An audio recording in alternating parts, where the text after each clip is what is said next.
Hi hello how are you all of you good morning నమస్తే నేను మీ రాజశేఖర్. ఇక మిత్రులారా, నేను చెప్పేది ఒకటి వినండి. మళ్ళీ ఎంపీ ఎలక్షన్స్ ముందుకు రాబోతున్నాయి కాబట్టి మళ్ళీ ప్రధాన పార్టీలన్నీ ఆడుతున్నటువంటి నాటకాలు, ముఖ్యంగా మన కాంగ్రెస్ ప్రభుత్వం ఇవాళ తెలంగాణ రాష్ట్రంలో హామీలు ఇచ్చినటువంటి 6 హామీలలో 2 హామీలు నెరవేర్చింది. ఇప్పుడు ఇంకొక 2 హామీలు నెరవేరుస్తాము అని చెప్తుంది. ఒకటి గ్యాస్ సిలిండర్ బుడ్డి, రెండవది ఉచిత కరెంటు. 200 యూనిట్ల లోపు వాడిన వాళ్ళకి ఉచిత కరెంటు, 500కి గ్యాస్ సిలిండర్ బుడ్డి. ఈ 2 హామీలను ఇప్పుడు నెరవేరుస్తారట. బీజేపీ వాళ్ళు అనుకుంటున్నారు మేము ఒక 12 వరకు సీట్లు మేమే గెలవాలి, 10-12 సీట్లు మేము గెలవాలన్న ఆశలో వాళ్ళు ఉన్నారు. ఇంకొకటి బీఆర్ఎస్ బీజేపీ 2 పొత్తు కూడే అవకాశాలు, ఏర్పడే అవకాశాలు ఉన్నాయని కూడా కొన్ని ప్రచారాలు అయితే జరుగుతున్నాయి. మొత్తానికి ఇప్పుడు బీఆర్ఎస్ బీజేపీ 2 కలిసిపోయి తెలంగాణ రాష్ట్రంలో పోటీ చేయనున్నాయా? బీజేపీలో ఉన్నటువంటి బండి సంజయ్, కిషన్ రెడ్డి అసలు పొత్తే లేదు, పొత్తు అనేటువంటి ఆలోచన లేనే లేదన్నట్టుగా బల్ల గుద్ది చెప్తున్నటువంటి అంశాలు. దీని వెనకాల అసలు ఇంకా ఎలక్షన్స్ దగ్గరికి వచ్చేసరికల్లా ఎలాంటి మార్పులు జరగబోతాయి ప్రధానంగా పార్టీలలో అనేది అయితే చూద్దాం. ఇక్కడ 27 లేదా 29 గ్యాస్ కరెంటు పథకాల అమలుకు ముహూర్తం 27వ తారీఖున లేదంటే 29వ తారీఖున మొత్తానికి ఈ గ్యాస్కు ఈ కరెంటుకు రెండింటికి కలిపి ఆ రోజు ముహూర్తం ఏర్పాటు చేస్తామని చెప్తున్నటువంటి రేవంత్ రెడ్డి. మార్చి నుంచి అర్హులకు విద్యుత్ 0 బిల్లులు 500 చెల్లిస్తే సిలిండర్ అందేలా చూడాలి.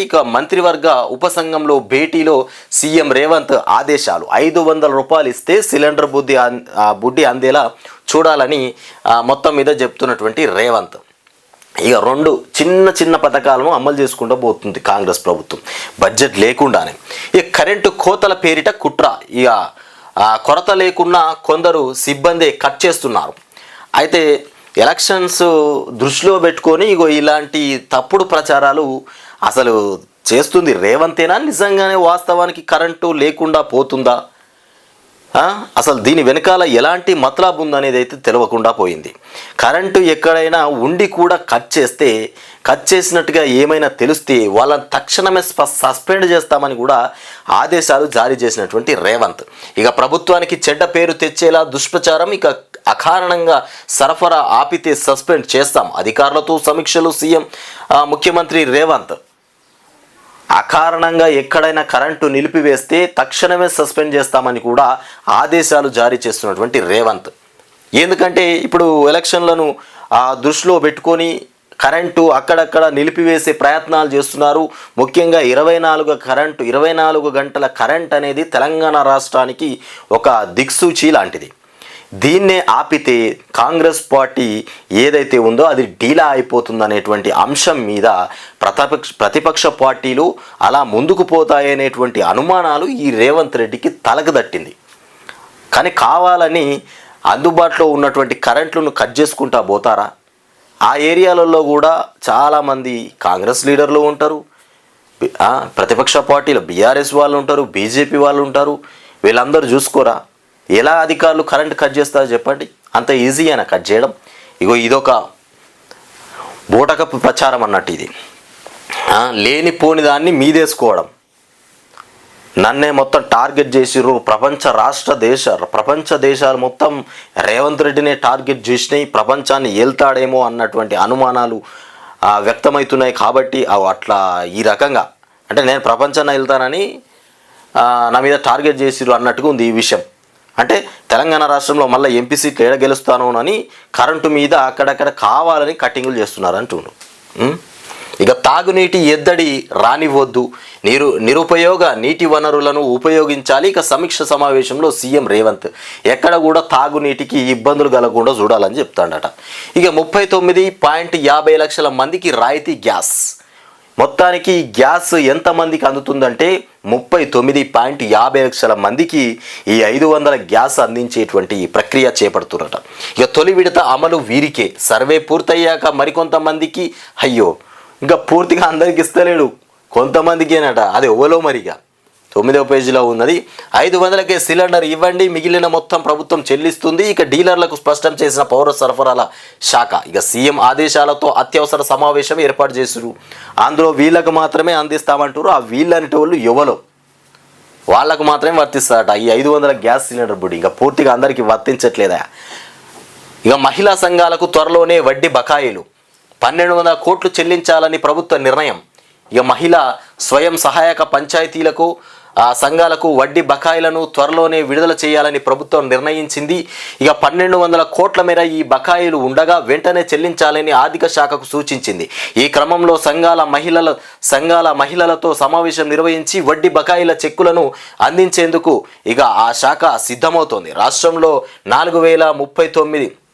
4,39,717 స్వయం సహాయక సంఘాల్లో ఇక 41,36,868 మంది సభ్యులుగా ఉన్నారు. ఇక 2014 నుంచి వీరికి వడ్డీ లేనటువంటి రుణాలు పథకం అమల్లో ఉంది. ఇక ఇట్లా ఈ బకాయిలు ఏదైతే ఇది త్వరలోనే వడ్డీ బకాయిలు ఇక మహిళా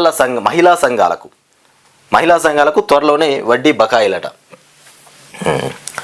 ఇది ఇట్లా ఉంటే ఇక్కడ జంపన్న వాగులో భక్తుల పుణ్యస్నానాలు విహంగ వీక్షణం. జంపన్న వాగులో మొత్తానికి పుణ్యస్నానాలు చేస్తున్నారు.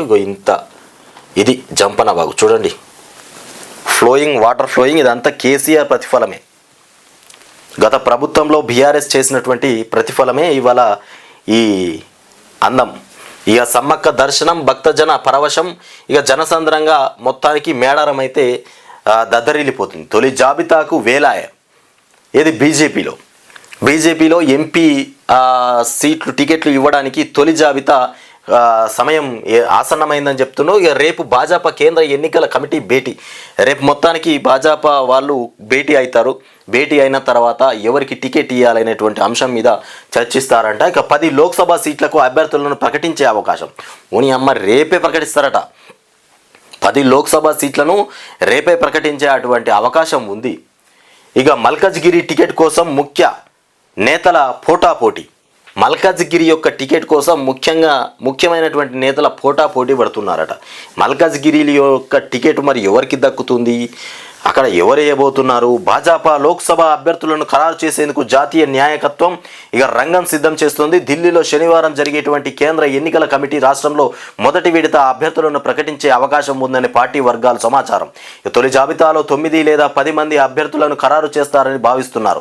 తెలంగాణలోని 17 లోక్సభ స్థానాలకు అభ్యర్థులు ఇక ఖరారే ఎజెండాగా కేంద్ర ఎన్నికల కమిటీ సమావేశం జరగనుంది.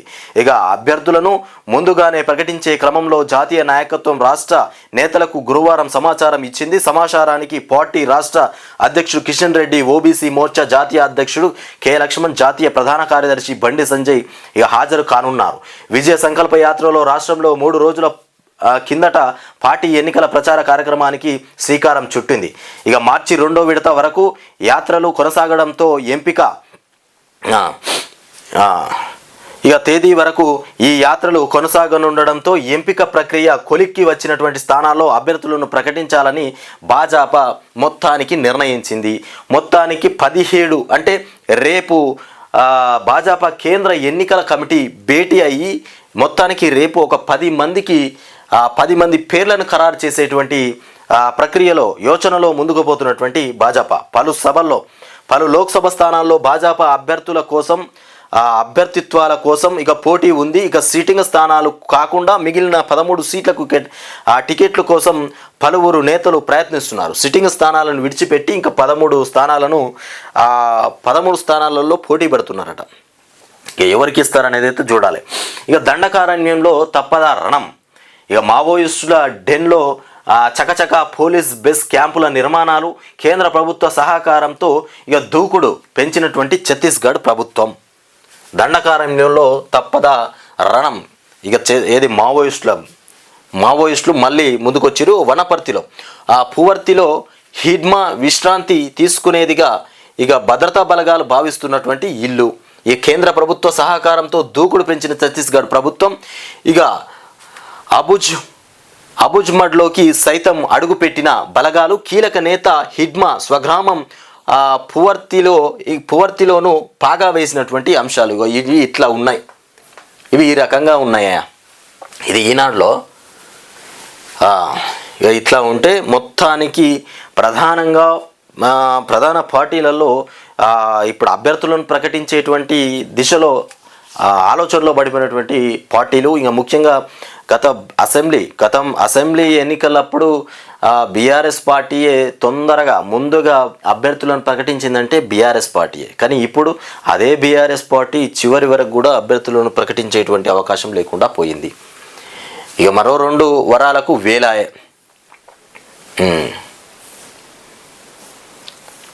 ఇక 4 ప్రభుత్వ ఉద్యోగులకు బేడీలు. గొర్రెల పంపిణీ కేసులో సర్కారు చర్యలు. ఇక పరారీలో ప్రధాన నిందితుడు మొబిన్, ఆయన కుమారుడు. ఇక థర్డ్ పార్టీకి బాధ్యతల అప్పగింతతోనే అవినీతి షురు ఏర్పడిందని చెప్తుండ్రు. మొత్తానికి గొర్రెల పంపిణీలో 4కి బేడీలు పడనున్నాయి. ఇక దర్యాప్తు వేగవంతం చేసిన గచ్చిబౌలి ఠాణా ఏసీబీ బృందాలు. త్వరలో రాజకీయ ప్రముఖుల ప్రమేయంపై ఆధారాల సేకరణ. ఇక వాళ్ళ పేర్లు కూడా చెప్తాను వినండి. 1 ఆదిత్య, కేశవసాయి, రవి, రఘుపతి, సంగు గణేష్. ఈ నలుగురు మొత్తం మీద గొర్రెల పంపిణీలో అవినీతికి పాల్పడ్డ అధికారులుగా, వీళ్ళ మీద అవినీతికి పాల్పడ్డ వ్యక్తులుగా వీళ్ళే పరారీలో ఉన్నారంట. ఆ పరారీలో ప్రధాన నిందితుడు మొబిన్ ఉన్నాడట. ఇంకా ఆయన ఎవరో. ఇక సంబురంగా సమ్మక్కొచ్చే మేడారం గద్దెపైకి సమ్మక్క, వనదేవతకు మంత్రి సీతక్క స్వాగతం.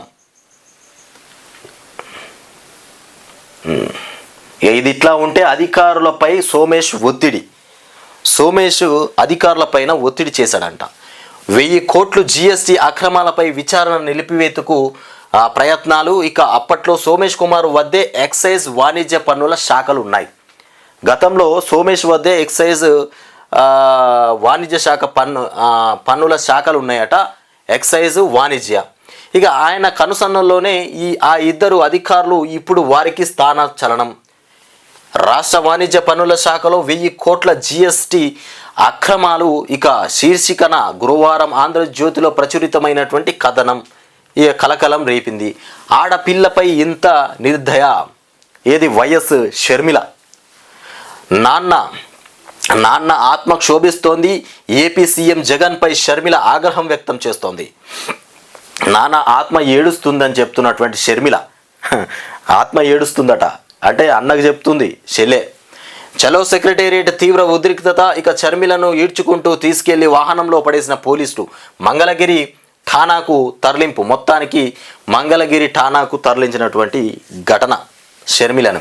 ఇక గంజాయి కేసులో యూట్యూబ్ షణ్ముఖ్ అరెస్ట్. ఇక షణ్ముఖ్ అన్న సంపత్ తనను మోసం చేశాడంటూ విశాఖ వైద్యురాలి ఫిర్యాదు. అతడి ఇంటికి వెళ్ళిన పోలీసులు. ఇక 18 గ్రాముల గంజాయి సీజ్. ఇక అన్నదమ్ములు అదుపులోకి. ఇక షణ్ముఖ్పై ఎన్డీపీఎస్ యాక్ట్ కింద కేసు. అతడి అన్నపై రేప్ కేసు కూడా పెట్టినటువంటి అంశాలు. మొత్తానికి గంజాయి కేసులో యూట్యూబ్ షణ్ముఖ్ అరెస్ట్ అయిపోయాడు. ఇక అవును అది కోవిడ్ వ్యాక్సిన్ల ఫలితమే. ఏది కొన్ని జబ్బులు వస్తున్నాయి చూడు, అవన్నీ మొత్తం కోవిడ్ వ్యాక్సిన్ల ఫలితమే అని చెప్తుండ్రు. ఇక గుండె, మెదడు, రక్త సంబంధిత వ్యాధులకు కారణం అదే. 8 దశల్లో 9.9 కోట్ల మందిపై స్టడీ. వారిలో 13 రకాల ఆరోగ్య సమస్యలు ఉన్నాయట. అమ్మ ఈ కోవిడ్ వ్యాక్సిన్ వల్లనే అనేకమైనటువంటి వ్యాధులు ఉన్నాయట. ముఖ్యంగా గుండె, మెదడు, రక్త సంబంధిత సమస్యలు ఈ కోవిడ్ వ్యాక్సిన్ వల్లనే వచ్చినాయట. ఈ సమస్యల్లో ఏకంగా పూర్తిగా అట్లా పరిశీలన చేస్తే 13 రకాల వ్యాధులు ఏర్పడ్డాయని చెప్తున్నారు. ఇక 22 ఇక కంటికి కనిపించని కరోనా వైరస్ మానవాళిపై పంజా విసిరిన వేళ ఆ ప్రాణాంతక వైరస్పై పోరాటంలో కోవిడ్-19 వ్యాక్సిన్ ఆశాదీపంలా కనిపించింది. ఇక వైరస్ స్వైర విహారానికి అడ్డుకట్ట వేసింది. ఇంతవరకు బాగానే ఉంది. కానీ కరోనా వ్యాక్సిన్ తీసుకున్న వారిలో గుండె, రక్త సంబంధిత వ్యాధులు మొదలైపోయినాయా. ఇది చాలా డేంజరస్ పరిస్థితి. కరోనా వ్యాక్సిన్ తీసుకున్న వాళ్ళంతా ఈ కరోనా వ్యాక్సిన్ ఎందుకు కనిపెట్టినట్టు ఉన్న కరోనా ఆ కరోనాతో అసలు చచ్చిపోలేదా, మృత్యువాత పడలేదా తెలియదు. కానీ ఈ వ్యాక్సిన్ వేసుకుంటే 13 రకాల రోగాలు ఏర్పడ్డాయట. ఇప్పుడు ఎవరు చెప్పుకోవాలి, ఎవరు తీర్చాలి ఈ ఆర్ధనాదాలు? ఇవన్నీ పక్కన పెట్టేసి ప్రధాన పార్టీలు, రాజకీయాలు, ఓట్లు ఇక దీని మీదనే పడ్డాయి. ఇక గదిలో వ్యక్తి నిద్రిస్తుండగా ఇల్లు కూల్చివేత. ఇక శిథిలాలు మీద పడి అక్కడికక్కడే వ్యక్తి మృతి. ఇక కూకుట్పల్లి ఠాణా పరిధిలో ఘటన చోటు చేసుకుంది. మృతుడు శ్రీకాకుళం జిల్లాకు చెందినటువంటి రాజు. ఈ రాజు అనేటువంటి మృతుడు గదిలో నిద్రిస్తుండగానే ఇల్లును కూల్చేసిరట. అల్లకల్లనే చనిపోయినటువంటి పరిస్థితి. ఇది ఇట్లా ఉంది. ఇక వెలుగు దినపత్రికలో చూస్తే బరువు తగ్గుతున్న స్కూల్ బుక్స్. ఇక పేపర్ మందం తగ్గించాలని రాష్ట్ర ప్రభుత్వ నిర్ణయం. ఇక ప్రతి క్లాస్కు 8 గ్రాముల నుంచి కేజీ వరకు బరువు తగ్గేటువంటి అవకాశం ఉంది. పేపర్ మందం ఇప్పటి నుండి తగ్గించి స్కూల్ పిల్లలు కొందరు స్కూల్ పిల్లలు ఎట్లుంటారంటే 7-8 కిలోల స్కూల్ పిల్లోడికి కూడా ఒక 7 కిలోల పుస్తకాల బ్యాగ్ వేసేటువంటి పరిస్థితి ఉన్నది. అంటే ఆడి బుక్కులు కూడా అంత ఉంటున్నాయి. ఫస్ట్ క్లాస్ వానికి ఒక 2-3 కిలోల బుక్కులు ఆయన భుజానికి వేసి పంపించిన తర్వాత ఎట్లా బతుకుతాడు చెప్పండి. అందుకే మొత్తానికి పేపర్ క్వాలిటీని తగ్గించేటువంటి దిశగా ప్రభుత్వం నిర్ణయం తీసుకుందట. ఒకటి ఏంటంటే బుక్స్లో పేపర్ క్వాలిటీ అంటే మందాన్ని సన్నగా చేయడం, తగ్గించి ఒక 800 గ్రాముల నుండి 1 కేజీ వరకు తగ్గేటువంటి అవకాశం ఉందట ఒక క్లాస్కి. అంటే ఎంత తగ్గిస్తున్నారో చూడండి. కేజీ వరకు బరువు తగ్గే అవకాశం. ప్రభుత్వం పైన తగ్గనున్న 50 కోట్ల ఆర్థిక భారం. ఇగో ఈ విషయంలో ప్రభుత్వం మీద ఆల్రెడీ ఆర్థిక భారం కూడా తగ్గుతుంది. ఎందుకంటే ఒక్క పేపర్లో 4 పేపర్లు తయారైపోయిన తర్వాత ఎట్లుంటుంది, ఆర్థిక భారం కూడా తగ్గుతుంది. అట్లా ఇక భగీరథపై గత సర్కారువి అన్ని అబద్ధాలే. ఇక అన్నిటి మీద కూడా అబద్ధాలు, అన్నింట్లో కూడా అవినీతే. ఇక రేవంత్ రెడ్డి చెప్పే మాటలు ఇట్లుంటాయి. 99 ఇండ్లకు నీళ్ళు ఇచ్చామని 99% నీళ్ళు ఇచ్చామని కేంద్రానికి తప్పుడు నివేదిక ఇచ్చిందట గత ప్రభుత్వం. తప్పుడు నివేదిక ఇచ్చిందని చెప్తున్నారు. అంటే వాటర్ తీసుకునే వాళ్ళకి తెలియదా? ఎక్కడైనా ఒక్క దగ్గరనన్న మిషన్ భగీరథ నీళ్లు రావట్లేదు, నీళ్ళ కోసం కొట్లాడుతున్నాము, ఫైట్ చేస్తున్నాము అనేటువంటి వార్తలు ఎక్కడైనా వినిపించినాయా? ఎక్కడ కూడా రాలే. దాన్ని బట్టి అర్థం చేసుకోవాలి ఇంటింటికి నీళ్ళు అందుతున్నాయా లేదా అనేది. మళ్ళీ ప్రత్యేకంగా 99% నీళ్ళు అందిస్తున్నారు, ఎక్కడ అందిస్తున్నారు అని ఎట్లా మాట్లాడుతుండు రేవంత్. అందుకే కేంద్రం నుంచి జల్ జీవన్ మిషన్ కింద నిధులు రావట్లేదు అని సీఎం రేవంత్ రెడ్డి చెప్తుండు. క్షేత్రస్థాయిలో పరిశీలించి కేంద్రానికి వాస్తవ నివేదికలు ఇవ్వండి. ఎండాకాలంలో తాగునీటికి ఇబ్బందులు ఉండొద్దు. ఎండాకాలంలో తాగునీటికి ఇబ్బందులు ఉంటే రేవంత్ రెడ్డిని తాగుతారు, రేవంత్ రెడ్డి రక్తం తాగుతారు జనాలు. అది గుర్తుపెట్టుకో. నువ్వు చెప్పడం కాదు, నీ రక్తం తాగుతారు వచ్చి. ఇక ఏపీ తాగునీటి పేరుతో సాగుకు నీళ్లు తరలించకుండా చూడండి. ఇక తాగునీళ్ళ కోసం కేఆర్ఎంబీకి లేఖ రాయాలని అధికారులకు సూచన చేస్తుండట. మా పెండింగ్ బిల్లులు ఇచ్చేది ఎన్నడు. ఇక సర్పంచ్ల గోస మామూలు గోస కాదు. సర్పంచులు పాపం ఆగమైపోయినటువంటి పరిస్థితి. బీఆర్ఎస్ పార్టీ మళ్ళీ గెలుస్తుందేమో, మంచిగా మేము ఆశతోని ఎదురు చూస్తున్నామని అనుకున్నారు. గెలవగానే వాళ్ళు అనుకున్న కోరికలన్నీ నెరవేరుతాయని కూడా ఆలోచించారు. కానీ మొత్తానికి ప్రభుత్వం మారిపోయింది. ఇంత సర్పంచ్ల పదవి కాలం పొడిగిస్తారనుకుంటే అది కూడా లేకుండా పోయింది. ఇప్పుడు ఏమడుగుతున్నారు? మా పెండింగ్ బిల్లులు ఎప్పుడు ఇస్తారు, ఇవ్వకపోతే మేమందరం కలిసి ఎంపీకి నామినేషన్ వేస్తామని రోడ్డెక్కి బైఠాయించినటువంటి పరిస్థితి. సర్పంచుల ధర్నాలు ఇట్లున్నాయి. హైదరాబాద్ గన్ పార్కులోని అమరవీరుల స్తూపం వద్ద మాజీ సర్పంచుల ఆందోళన. కేసీఆర్ మమ్మల్ని నిర్లక్ష్యం చేసిండు, కాంగ్రెస్ ప్రభుత్వమైనా పట్టించుకోవాలి, బిల్లులు రిలీజ్ చేయకపోతే ఎంపీ ఎన్నికల్లో నామినేషన్లు వేస్తామని హెచ్చరిక. చూసినావా? బిల్లులు గిట్ల పెండింగ్లో ఉన్న బిల్లులను గిట్ల కేటాయించకపోతే సర్పంచులంతా కలిసి నామినేషన్ వేస్తామని కూర్చున్నటువంటి పరిస్థితి. వేసినా వేస్తారు. మరి ఇక ఇంత కాంగ్రెస్కు గండి కొట్టే పరిస్థితి, గండి కొట్టే ప్రయత్నం ఇది. ఇక ప్రభుత్వ కార్పొరేషన్లలో భారీ అవినీతి, 1000 కోట్ల అక్రమాలు జరిగినట్టు గుర్తించిన సర్కార్. ఇక beverages, civil supplies, oil fed, ఇక మార్క్ ఫెడ్, ఇక విజయ డైరీ తదితరాల్లో గోల్మాల్ జరిగిందట. విజయ డైరీ తదితరాల్లో గోల్మాల్ జరిగిందట.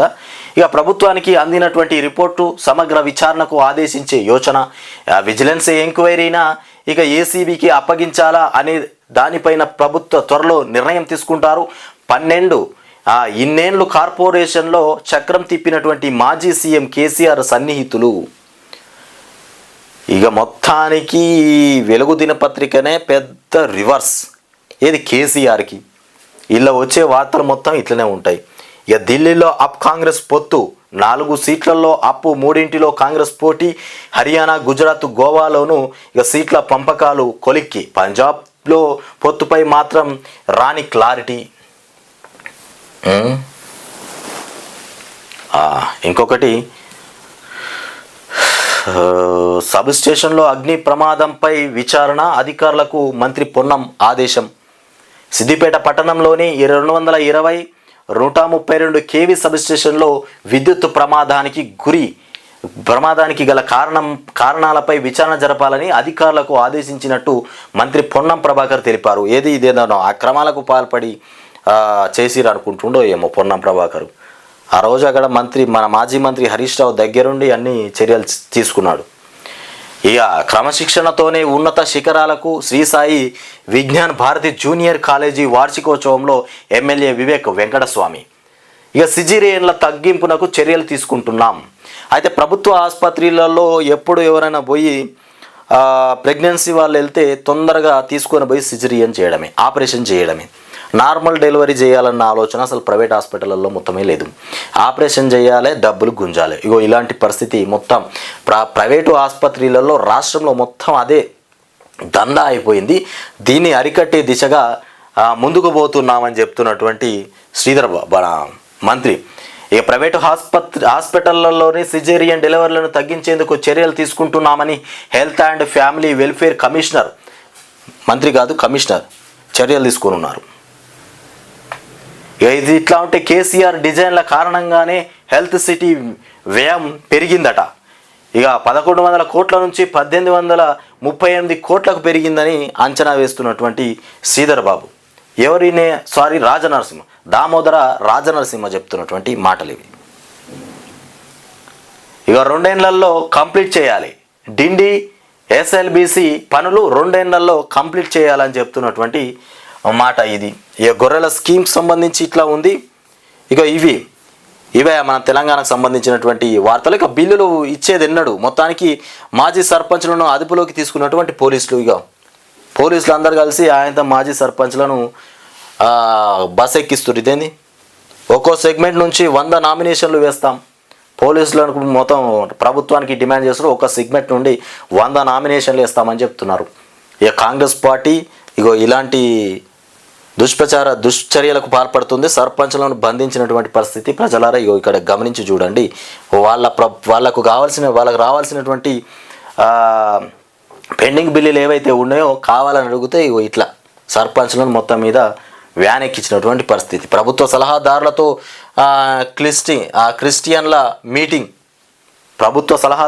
క్రిస్టియన్ల మీటింగ్ అంటూ మనం వార్త చూస్తున్నాం. ఇవి తెలంగాణ రాష్ట్రానికి సంబంధించినటువంటి మార్నింగ్ న్యూస్ చూసుకున్నాం.